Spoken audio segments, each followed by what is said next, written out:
President Muhammadu Buhari has joined citizens in paying their last respect to Queen Elizabeth II, who has died at the age of 96. President Buhari says the story of modern Nigeria will never be complete without a chapter on the late monarch. He says she dedicated her life to making her nation and the Commonwealth and the entire world a better place. Earlier, on prime time, Charles Anyagulu spoke to Nigeria's Minister of Foreign Affairs, Geoffrey Oyema, for more on Queen Elizabeth's legacy. Africa held a special place in her heart, I think also because she was on holidays here in Africa when she became queen, and she had to rush back to the United Kingdom. And of course, as head of the Commonwealth, she interacts on an almost permanent basis with African leaders, and she's she loved Africa, and Africa loved her back. And has there been any official reaction from the Nigerian government, which presumably would come through people like yourself and the president? Yes, the president will shortly make an announcement, yes. And how much of a surprise was this development? Because just a couple of days ago, we saw the Queen smiling and looking apparently well as she received the new British Prime Minister Liz Truss. Absolutely, yeah. But I think that also goes to show her sense of duty, because obviously she probably was not feeling that well, because I think she had another appointment that same evening that she didn't keep. And but so she must have really forced, yeah, she was supposed to have a meeting with the Privy Council, which she exactly, didn't. Yeah. It was the Privy Council. And so for her to, meet the new Prime Minister, we just really showed that the sacrifice that she's always been ready to make for her people.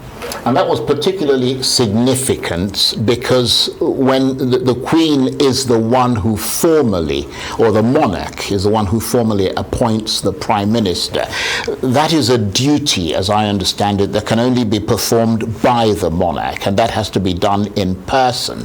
And so I think it's called a process of kissing of hands, although they don't literally kiss hands, but apparently that was why she mustered the energy and did it, with a smile on her face. Yes, well, yeah, absolutely amazing, yeah. So what happens now with Nigeria's relationship with Britain? Obviously, that relationship is with the Prime Minister's office and all the rest of the cabinet, as well as the head of state. But obviously now the succession has changed, and King Charles, as we know him, King Charles III, is now going to take over. Well, our President Muhammadu Buhari, has a very close relationship with Prince Charles. Whenever he's in London, the Prince always makes it a duty to meet with him, and they have a very, very close relationship. So obviously, that will bode well for the relationship between the two countries going forward. So so that's and Prince Charles, I think. Well, I know he's also quite affectionate. He likes Africa too, and he engages with a lot of African leaders, and so it's the relationship between Nigeria and the United Kingdom will certainly continue. Yes. And as I said, there's a very strong personal relationship between our president and King Charles III. Yeah, we mustn't forget that. Your namesake. Yeah, but I keep wanting to call him Prince Charles, but he's sort of moved on. And of course, it's like it's like an ascending staircase, isn't it? Because he's moved up the stairs, and Prince William has now moved up to be the heir to the throne. Yes, and he's the longest-serving heir to the British throne. Yeah, Prince Charles, King Charles now, yes. The longest. Yes, that's a good point. King in waiting. Yeah, absolutely. And in the course of your official duties as Nigeria's foreign minister, which you have now performed for 7 years and more, did you ever meet members of the royal family? Yes, I did. In fact, the last time was when Mr. President was invited, I think this was about 3 years ago, to Scotland to meet with, to have tea with. Was it at Balmoral? No, it wasn't at. I don't think. Okay, no, if it was the Queen, it would obviously be. Yes, it wasn't. Yes, yeah. In Scotland. And yes, and he went for tea, and I accompanied him together with the late Chief of Staff, Abba Kyari, and you could see the chemistry between the two of them. And then on another occasion, I think it was during, the Commonwealth Summit, I think the President asked me to represent him at an event at Buckingham Palace, and on that occasion, it was Prince William, I think, who was standing in, and were able to meet with him and say a few words to him and Kate. All right, we'll now be joined from Cornwall by Right Senior Correspondent Dan Warren. Dan, great to have you. Very sad morning in the UK, if you can hear me. Can you give us a sense of this loss in the UK and the world in general, I should say?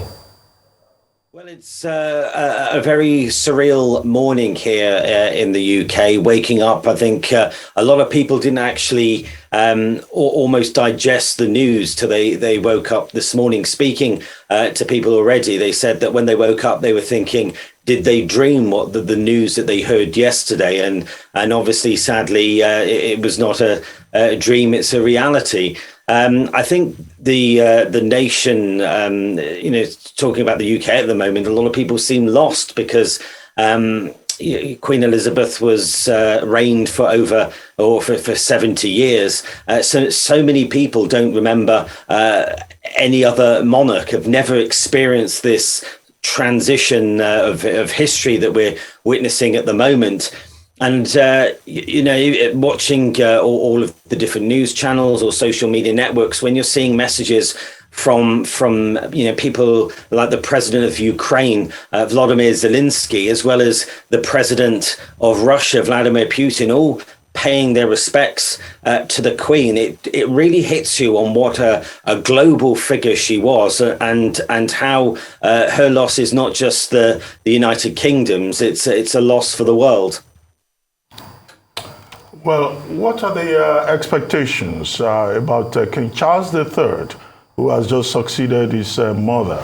Will he be in the shadow of his mom, or we're likely to see more changes under King Charles III?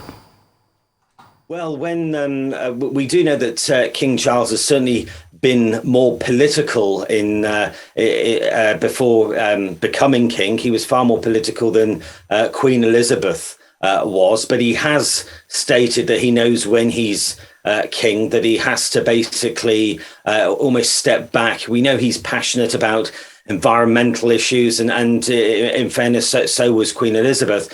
And I think he wants to continue with her legacy and the way that she did things. But at the same time, he wants to be his own person. He wants to be able to take the role and mold it into basically the modern era. I mean, when Queen Elizabeth was coronated, it was the first time that the public got to see on television the actual process. And since then, technology has evolved, the way the world operates, the British Empire has ended. So many things were transitioned during her time that basically, Prince or King Charles has a complete opportunity now to basically reinvent the role. There are nations that have always said that maybe when Queen Elizabeth passes away, that members of the Commonwealth, that they may become a republic. And Prince Charles has always said, or King Charles has always said, that when it's his time for people to be able to give him a chance. And we will see that later. We know that he is due in London later today with the Queen Consort, his wife Camilla. And he will address the nation, the Commonwealth, and the world. And I think that will be the first time, apart from the small statement that we saw last night, we will see later the first or the beginning of a new era, and possibly the early signs of how King Charles wishes to take hold and reign the nations. Right. Well, each monarch puts their own stamp on the office, don't they? The Queen with her invention of the royal walkabout, and Charles, you might get a green king because he's long been an environmental activist. That all remains to be seen. But what do we expect in the next few days with Operation Unicorn and Operation London Bridge kicking into high gear? Indeed. Well, these operations have been years in the planning. Governments, past administrations of former prime ministers, the police authorities, the BBC, everybody has been involved in organising these two operations. And because of the timing last night or yesterday evening when it was announced, the timings are actually slightly delayed. So some events that we were supposed to see today, yesterday, we will see today. So the UK is officially in 10 days of mourning, although sources are saying it might be up to 12 days of mourning because of timeframes of when the funeral will take place. What we do know today is that gun salutes will take place across the country. There's also a number of Commonwealth countries that will also be taking part in that, and church bells will be ringing throughout the country as well in order to mark the Queen's death. As I said, we are expecting the first address from King Charles III probably this evening, and also Parliament doesn't normally sit on a Friday or a Saturday, but Parliament will be sitting over the next 2 days so that members of Parliament will be able to pay their respects to the Queen. We also know that at some point over the next couple of days, members of Parliament will actually have to swear an oath to King Charles because it is now his government, and they must align and take the oath in his name. We also expect that the Queen's body will be removed from Balmoral and taken to Holyrood House, which is her official residence in Edinburgh. She will go from there to St Giles Cathedral over the next couple of days for a service. And at that point, people in Scotland will be able to pay their respects whilst the coffin lies in state. Then shortly afterwards, the coffin will be transported by royal train, which was actually Queen Elizabeth's preferred method of transport, and will take the East Coast Main Line down to London. We're told that basically the train will, the announcement and the times of the train will be allowed so people will be able to actually see the train as it makes its journey to London, if anybody wishes to pay respects there.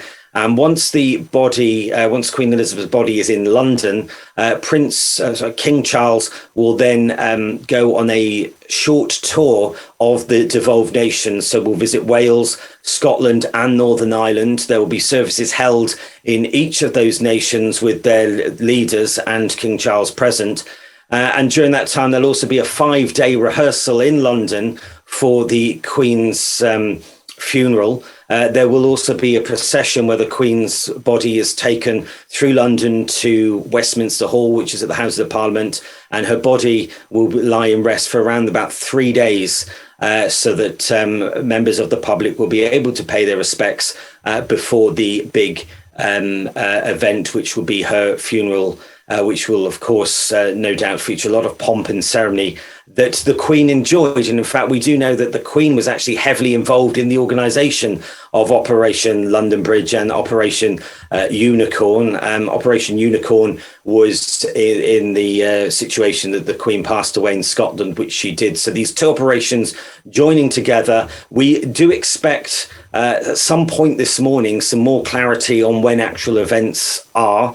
Although we have heard numerous British media outlets have said that the Queen's funeral will bring a bank holiday to the UK, but no date for that has yet been given. Also, the markets are going to be shutting down, in honor of the Queen. What's also the reaction like with people from other parts of the world? America has a special relationship with the UK. Flags are being flown at half-mast, in America. Joe Biden was there at the American embassy, the British embassy yesterday in America to sign the condolence register and all of that. Can you just tell me how all of this celebration is also going on in the Commonwealth of Nations, which she used to oversee and which she was head of state in those countries like Australia and the likes? Well, indeed, just bringing up your point with the United States and the markets. Yesterday, the New York Stock Exchange stopped and held a minute's silence for Queen Elizabeth, and shortly afterwards, as you said, flags at half-mast. President Biden, as you said, signed the Book of Condolence. The new New York Empire State Building was lit up. We've seen many monuments from the Christ statue in Rio, the Eiffel Tower.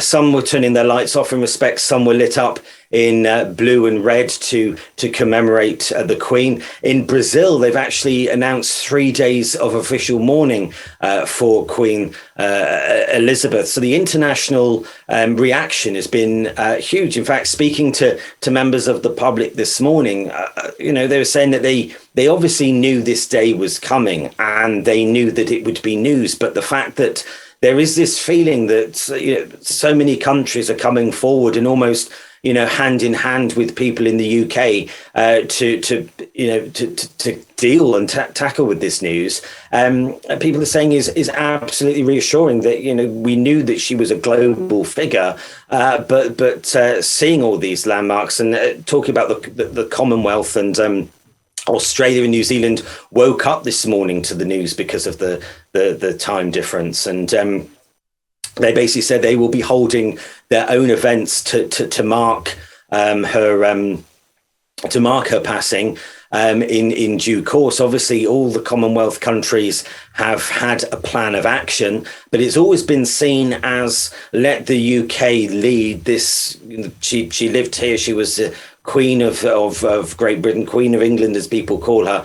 And we will know a lot more in terms of what the Commonwealth activity and programs and tributes are. But as I said, the fact that we are hearing international response from the president of Ukraine, from Vladimir Putin, from French President Emmanuel Macron, and I think it's very key to see that the UK has had a very tumultuous couple of years, especially politically. If you think about Brexit at the moment, the UK has had a change of administration. Prime Minister Boris Johnson stood down on Tuesday. Liz Truss took over. The country has been seen going through a very tough time, and its relationship with its European counterparts may not have been as polished as some people would like. But the fact is, it proves that Queen Elizabeth was certainly a unifier when Emmanuel Macron, the president of France, one of the first people from the international leaders to pay his tributes, just proves that she was above politics. That was nothing to do with her. She was basically a unifier and a symbol of hope in what is actually a very grim world at the moment. All right, very grim world, a sad day for Britain and the Commonwealth nations. Thank you so much, Dan Warren, for your time joining us from Commonwealth.